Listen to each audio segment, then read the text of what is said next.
and this is my friend, Mark Wiley. Fun fact, Mark was the first puppet for Kids on the Block. He is the original. Now, Mark, we've got some redesigns here. Can you tell me a little bit about what's different?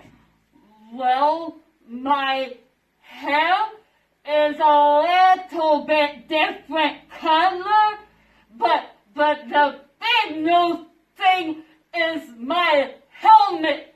My helmet is much lighter. That's right, we have a new, modern, sleeker, lighter helmet for you, so it's more comfy for you, and it's more comfy for our puppeteers. Yes. And your hair is feathers now? That's so much fun. Yeah, it's feathers. And I am in the bike safety program and in the accepting differences program.